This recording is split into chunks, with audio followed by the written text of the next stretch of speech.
Hey guys, welcome back to The Readers. I hope you are having an amazing day. Let's get right into the stories. The first one is an entitled people story. Have you ever dealt with an entitled family member who thinks they deserve everything? My father took it to a whole new level when he sued my sister for her inheritance. He thought he had the perfect plan to get rich, but he didn't count on one thing. What was his fatal mistake? I found out my father was planning to sue my sister about 6 months after our mother passed away. Mom had been sick for a while and we all knew it was coming, but that doesn't make it any easier when it actually happens. The grief was still raw for all of us, or at least I thought it was raw for all of us. Turns out my father had other priorities. Some background is necessary here. My parents divorced when I was 12 and my sister was 15. It wasn't amicable. My father had been having an affair with a woman from his office, and when Mom found out, she was devastated. The divorce was brutal. Dad fought her on everything, tried to minimize child support, contested the division of assets. He was particularly angry that Mom got to keep the house. It was a modest 3-bedroom ranch in a decent neighborhood, nothing fancy, but it was paid off and it was ours. The judge had ruled that since Mom would have primary custody of us kids, she should keep the family home to maintain stability in our lives. Dad never forgave her for that. Even though he was the one who cheated, even though he was the one who destroyed our family, he acted like Mom had somehow wronged him by getting to keep the house. He married the woman he'd been cheating with about a year after the divorce was finalized, and they bought a bigger, nicer house in a suburb about 40 minutes away. But he still complained about that house Mom got for years. My sister and I didn't have much contact with Dad after the divorce. We did the mandatory visits at first, but as we got older and had more say in the matter, we saw him less and less. He didn't really make an effort either. He started a new family with his second wife, had 2 more kids with her, and seemed perfectly content to pretend my sister and I didn't exist most of the time. We were fine with that arrangement. Mom never remarried. She threw herself into her work and into raising us. She was a paralegal at a small law firm and she was good at her job. She made sure we both got through college without drowning in debt. My sister became a teacher and I went into IT consulting. We both stayed relatively close to Mom geographically. I was about 20 minutes away and my sister was only 10 minutes from Mom's house. When Mom got diagnosed with cancer, my sister and I were there for every appointment, every treatment, every bad day, and every small victory. Dad didn't visit once during her illness. He sent a card when he heard about the diagnosis. That was it. His absence spoke volumes about who he was as a person. Mom updated her will about 2 months before she died. She was very clear-headed about it, wanted to make sure everything was in order. She left the house to my sister. She left me her retirement accounts and some other financial assets. It worked out to be roughly equal in value, maybe with my sister getting slightly more, but I didn't care. Mom's reasoning was that my sister was a teacher and didn't make as much money as I did in tech, and she thought having a house would provide more stability for her. I completely agreed with Mom's logic.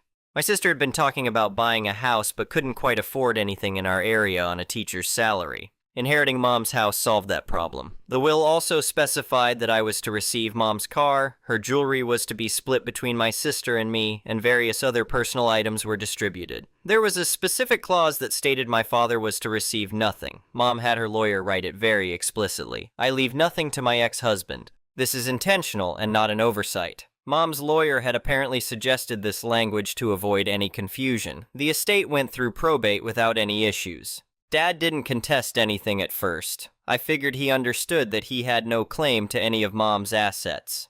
They'd been divorced for over 20 years. He'd moved on with his whole new family. Why would he care about Mom's modest estate? I was naive. About 6 months after Mom passed, my sister called me in a panic. She'd just been served with legal papers. Dad was suing her for the house, not the estate, specifically her. His argument was insane. He claimed that since the house had been marital property during his marriage to Mom and since he'd been forced to give it up in the divorce, he had a right to reclaim it now that Mom was deceased.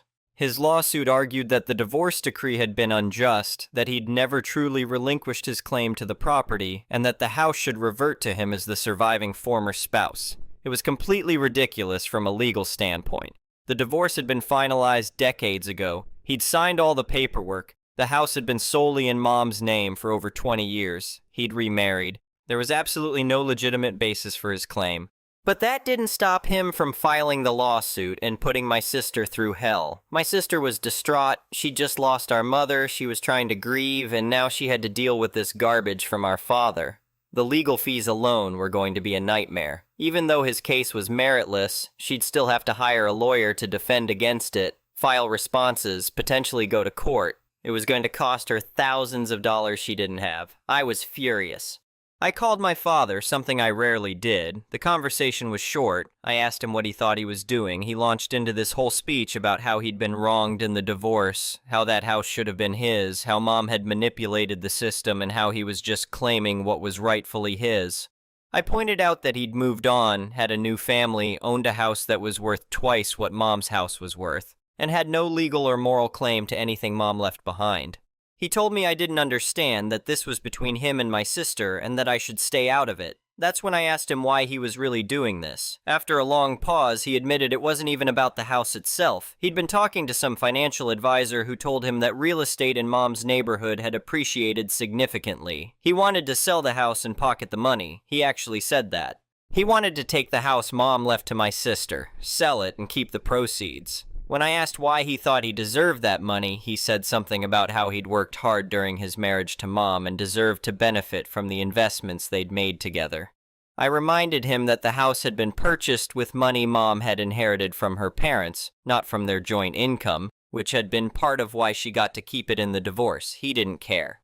He just kept repeating that he deserved something, that Mom had lived in that house all those years while he'd had to start over, and that it wasn't fair. After I hung up, I sat there processing the situation. My father was suing my grieving sister for a house he had no claim to, purely out of greed. He was willing to drag her through the court system, cost her money she didn't have, and cause her additional trauma on top of losing our mother, all because he wanted cash.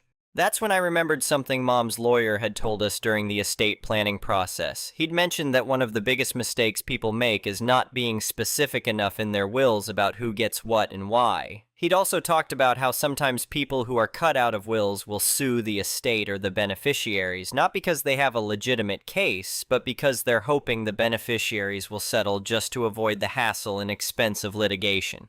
I realized that's exactly what Dad was doing. He knew his case was weak. His lawyer probably told him his case was weak, but he was banking on my sister not being able to afford a prolonged legal battle and eventually offering him some money just to make him go away. It was essentially legal extortion. I talked to my sister about it. She was already considering offering him a settlement, maybe $20,000 or $30,000, just to end it. She couldn't afford the legal fees, couldn't afford the stress, couldn't afford to take time off work to deal with court dates. I understood her position, but I hated the idea of Dad getting a dime after what he was putting her through. That's when I had my idea. It required my sister's cooperation, and it was going to be a bit complicated, but I thought it might work. I asked her if she trusted me. She said yes. I told her not to settle, not to offer Dad anything, and to follow my lead. She was hesitant. She asked what I was planning, and when I explained the basic idea, she was scared it would backfire and make things worse. She worried Dad would get angrier, that the legal fees would pile up, that we'd lose, and then she'd be out even more money. I told her I'd pay for the forensic accountant myself, and if my plan didn't work, I'd pay her legal fees too. I was that confident. She finally agreed, but I could tell she thought I was crazy. Here's the thing about my father. He's always been obsessed with getting what he thinks he deserves. He has this worldview where he's constantly being cheated or disrespected, and he demands acknowledgement of his worth. It's exhausting. But I realized I could use that trait against him. I called him back a few days later. I told him I'd thought about what he said, and while I didn't agree with his lawsuit, I understood he felt he was owed something for his years of marriage to Mom. He perked up immediately, thinking I was about to help him get money from my sister. Instead, I told him that if he was going to claim he deserved part of the marital assets, he needed to prove it.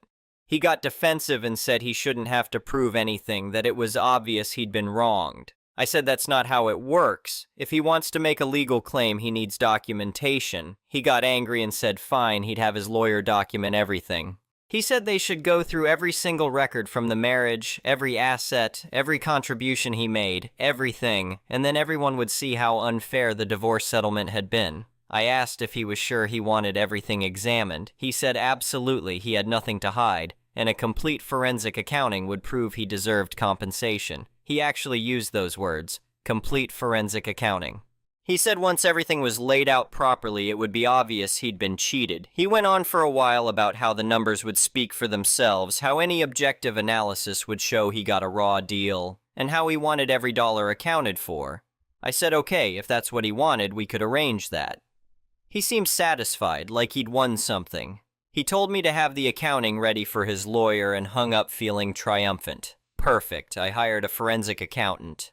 This was expensive, but I paid for it myself because I knew where this was going. I gave the accountant access to everything I could find. Bank statements, tax returns, receipts, credit card statements, loan documents, everything from my parents' marriage. Mom had kept meticulous records, bless her organized soul. She had boxes of financial documents in her basement that went back decades. The forensic accountant spent weeks going through everything, and what she found was enlightening. During my parents' marriage, Mom had inherited about $200,000 from her parents. This money had been used to pay off the mortgage on their house and to fund various family expenses. My father's income during the marriage had been slightly higher than Mom's, but not by much. However, the forensic accountant discovered some interesting things about how money had been spent. Mom had kept credit card statements from the marriage, and there were charges to hotels in the city where Dad had worked, during times when he'd told Mom he was traveling for business in other states. Mom had highlighted these statements years ago, probably when she'd first suspected something. There were expensive gifts purchased in the months leading up to the divorce, gifts Mom had documented that she'd never received. There were withdrawals from their joint account that Mom hadn't made. There were a lot of financial irregularities that pointed to Dad spending marital assets on his affair. The accountant also calculated exactly how much child support Dad had paid over the years versus what he'd been ordered to pay. He'd been chronically late with payments, had sometimes paid less than the full amount, and had missed payments entirely on several occasions. Child support arrears don't expire in our state, and Mom had documentation of every missed or short payment, even though she'd never pursued enforcement because she didn't want the conflict. Then we looked at the division of assets in the divorce. When you actually calculated everything properly, accounting for Mom's inheritance being her separate property, accounting for Dad's dissipation of marital assets through his affair-related expenses, and accounting for his missed child support payments with interest, the divorce settlement had actually been quite favorable to Dad. He'd walked away with more than he should have. I compiled all of this into a detailed report. Then I did something that I knew would appeal to Dad's sense of entitlement. I sent it to him with a letter explaining that he was absolutely right. We should revisit the division of assets from his marriage to Mom. He'd demanded a complete forensic accounting, and we'd provided exactly that. Based on this thorough analysis of every financial record from the marriage, it was clear that adjustments needed to be made. According to the forensic accountant's calculations, Dad actually owed approximately $75,000. This represented money that should have gone to Mom during their marriage and divorce, which would now be owed to her estate's beneficiaries, meaning my sister and me. This was based on his dissipation of marital assets, his missed child support payments with interest, and his receipt of marital property that should have been offset against Mom's separate property inheritance. The letter explained that if he wanted to continue with his lawsuit claiming he deserved a share of the house, we would be filing a counterclaim for the $75,000 he owed. We'd be presenting all of this evidence in court. We'd be subpoenaing his financial records to trace where the missing marital funds had gone. We'd be documenting his affair in detail, including all the money he'd spent on it.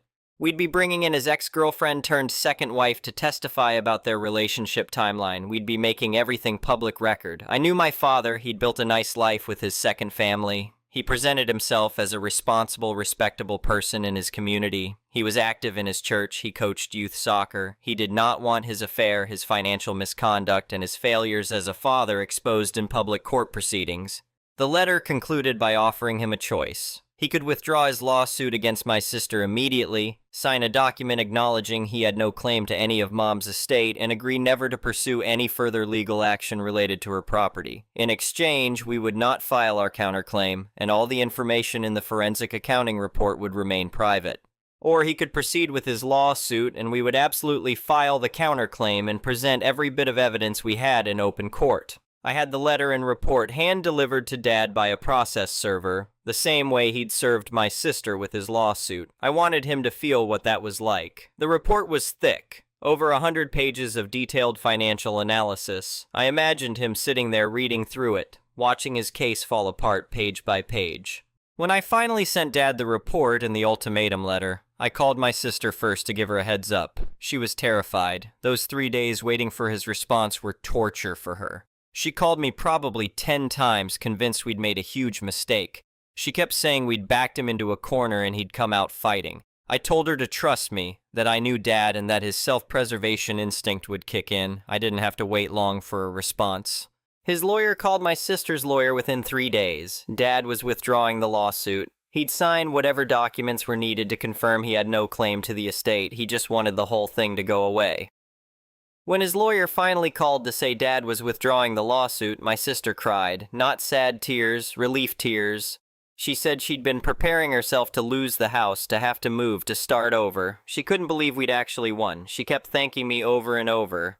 I told her she didn't need to thank me. This was what family did for each other. My sister was ecstatic. She wouldn't have to pay legal fees for a prolonged court battle. She wouldn't have to give Dad a settlement. She got to keep the house Mom had wanted her to have free and clear, and Dad had to slink away with nothing. But I wasn't quite done yet. Remember that document he'd signed acknowledging he had no claim to Mom's estate? I had the lawyer write it in very specific language. Dad had to acknowledge that the divorce settlement had been fair and appropriate, that he'd received everything he was entitled to in the divorce, that Mom had owed him nothing at the time of her death, and that he'd filed his lawsuit without any legitimate legal basis. He had to admit in a signed legal document that he'd been wrong about everything and had put my sister through hell for no valid reason. He signed it. He had to because the alternative was having all his dirty laundry aired in court and potentially owing $75,000. I had one more petty move left in me. The forensic accounting had cost me about $15,000. I could have just absorbed that cost, but I didn't want to, so I sent Dad a bill for half of it. My letter explained that since he'd specifically demanded a complete forensic accounting of the marital assets, and since this accounting had been necessary to resolve his meritless lawsuit, it was only fair that he pay for half the cost of the service he'd explicitly requested. His lawyer called my sister's lawyer, sputtering about how outrageous this was. My sister's lawyer calmly explained that Dad had specifically demanded a complete forensic accounting. We had his words on record from a phone conversation I'd recorded, which was legal in our state with one-party consent. He'd demanded we document everything and provide a complete forensic accounting to prove his claims. We'd provided exactly what he demanded. If he didn't want to pay his share of the cost of a service he'd explicitly requested, we could present the recording to a judge and ask for the cost to be included in our counterclaim. He paid the $7,500 within a week, probably just to be done with the whole situation. But he paid it. The best part of all of this was watching Dad try to maintain his dignity through the whole process. He'd started out so confident, so certain he was going to get money out of this lawsuit. He'd probably been imagining buying a new car or taking a fancy vacation with the proceeds from selling Mom's house. Instead, he ended up with nothing, had to publicly admit he'd been wrong, and had to pay $7,500 for the privilege of having his failures documented by a forensic accountant. My sister stayed in Mom's house. She's turned it into a real home, updated the kitchen, painted the rooms, made it her own. She has friends over for dinner parties. She hosts holidays. She's created the kind of warm, welcoming space that Mom would have loved.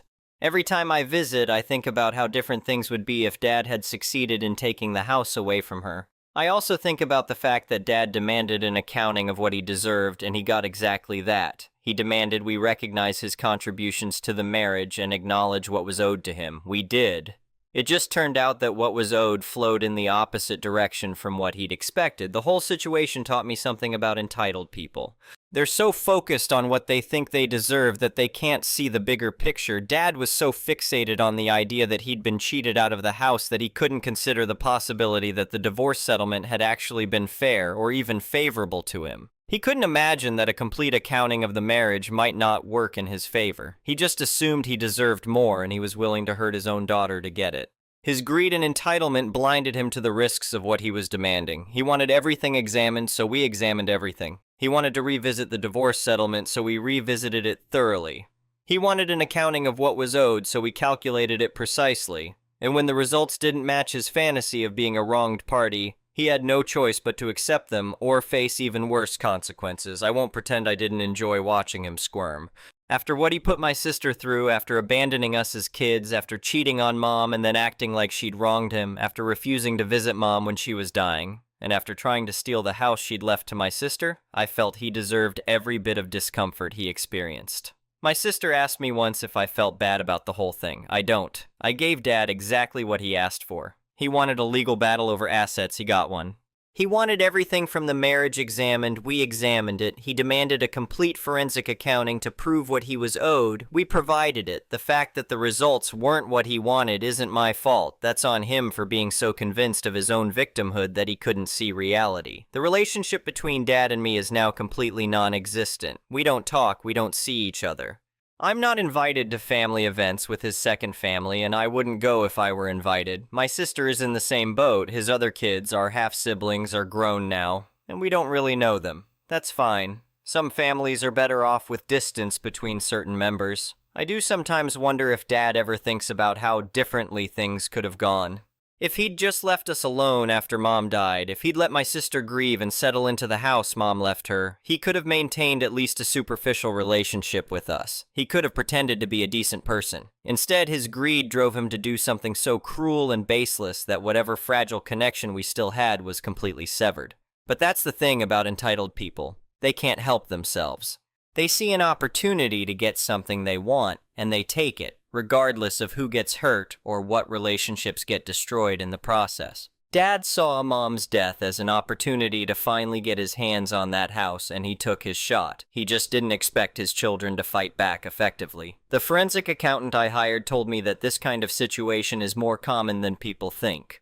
Divorces often leave lingering resentments, and when one party dies, the other sometimes sees it as a chance to relitigate old grievances or grab assets they feel they were denied. She said most people don't fight back the way we did because it's expensive and exhausting. They just settle and try to move on. I'm glad we didn't settle. I'm glad we fought, not just because we won, but because my sister deserved to keep what Mom left her without having to pay off our greedy father to do it.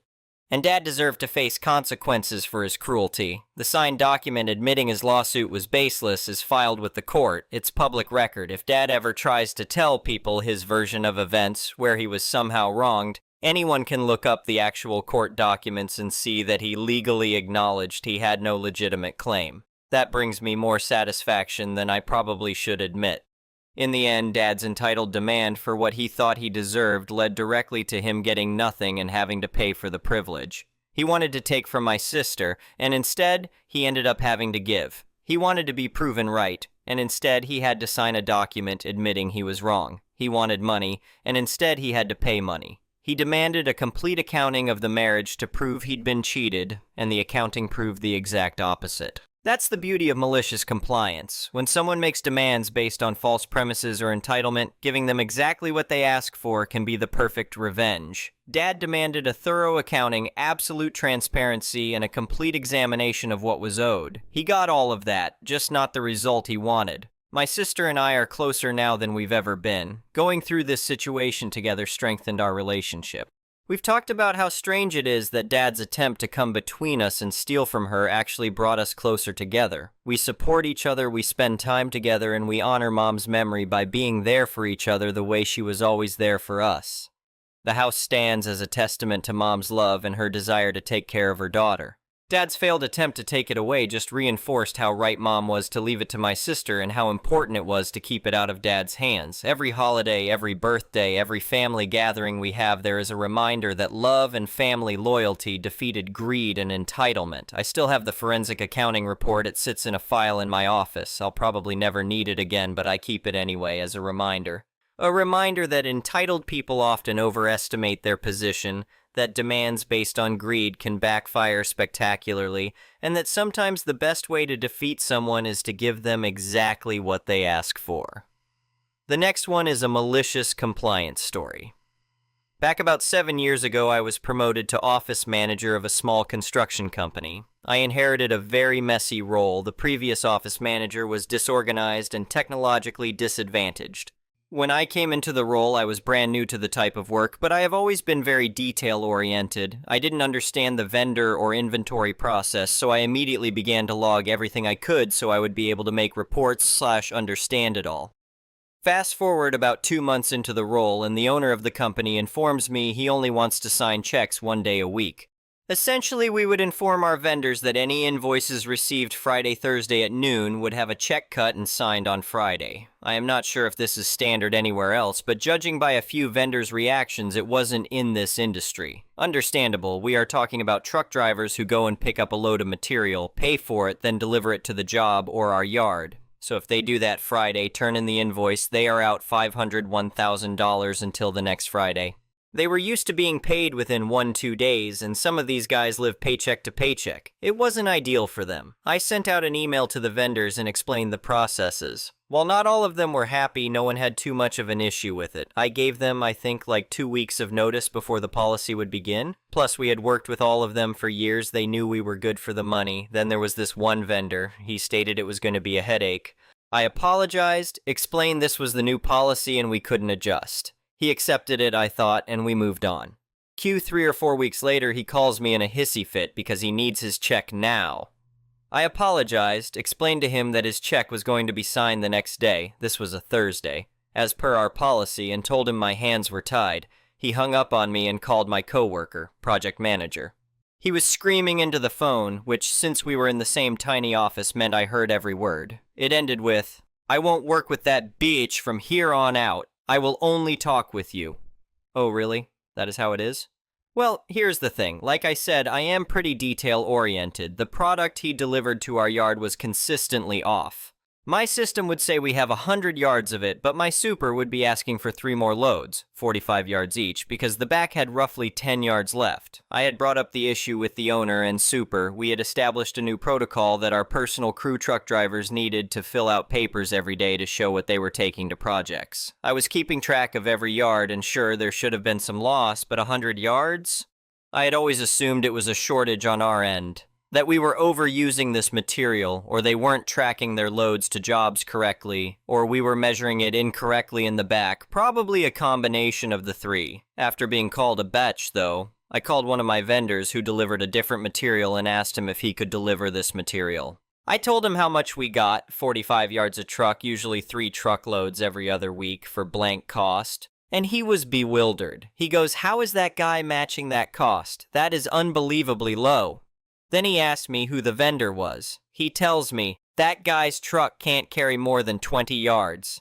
And when I was hesitant to believe this, he added, "Do you get weight receipts?"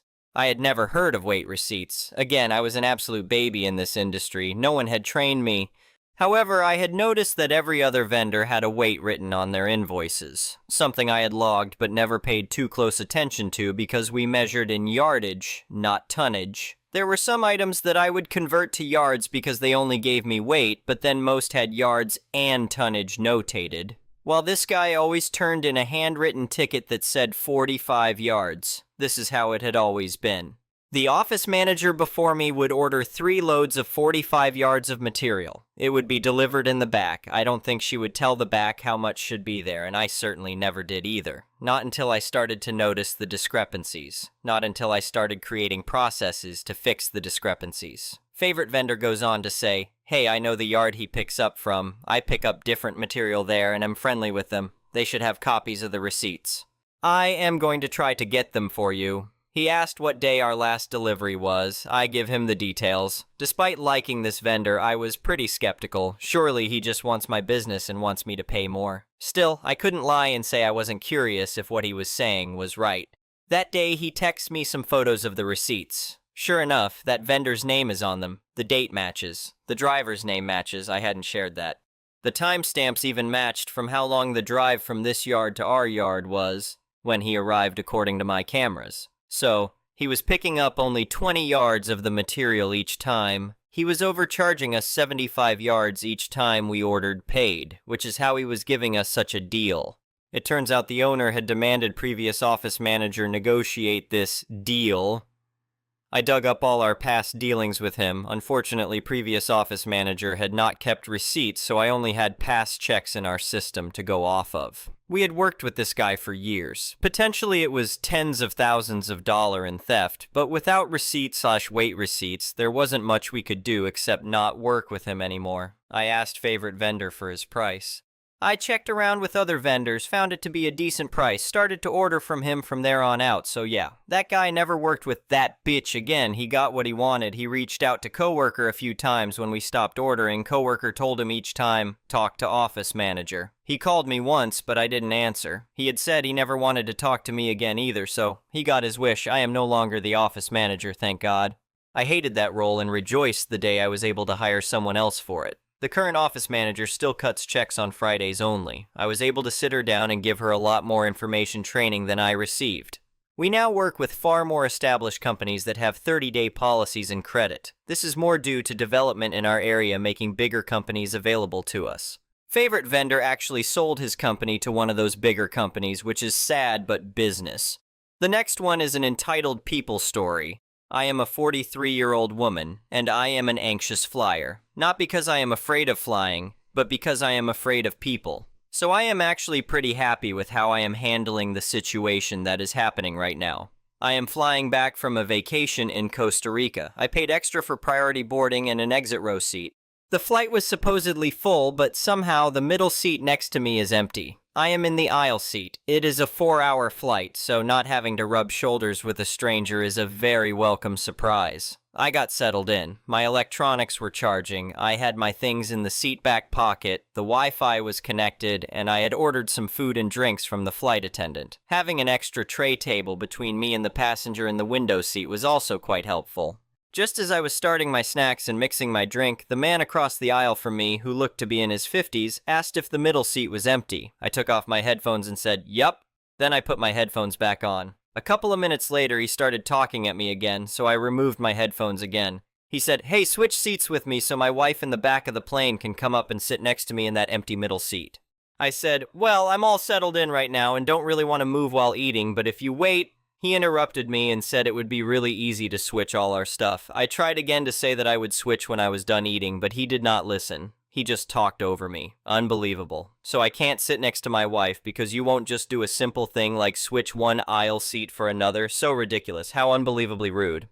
I kept trying to tell him to wait a few minutes, but by then he was pissing me off. He had never really asked. He had never said please. He immediately started talking loudly and gesturing around to everyone, telling them how unbelievable I was. Finally, he took a breath and said, "Well, how about after you finish eating, then you'll switch?" I said, "As I was trying to tell you, I would have been fine switching after I ate, but not after you've been so rude.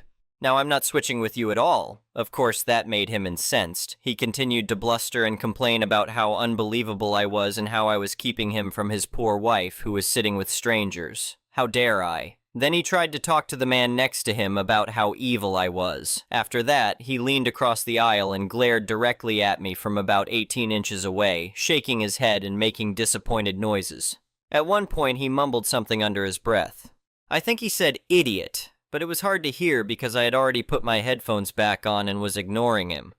For the next hour, he continued to glare at me and yell back to his wife that I was preventing them from sitting together. So I completely ignored him. Instead, I texted my friends, laughed, and smiled a lot, which only seemed to piss him off more. But I did not do anything wrong, and I did not engage with him.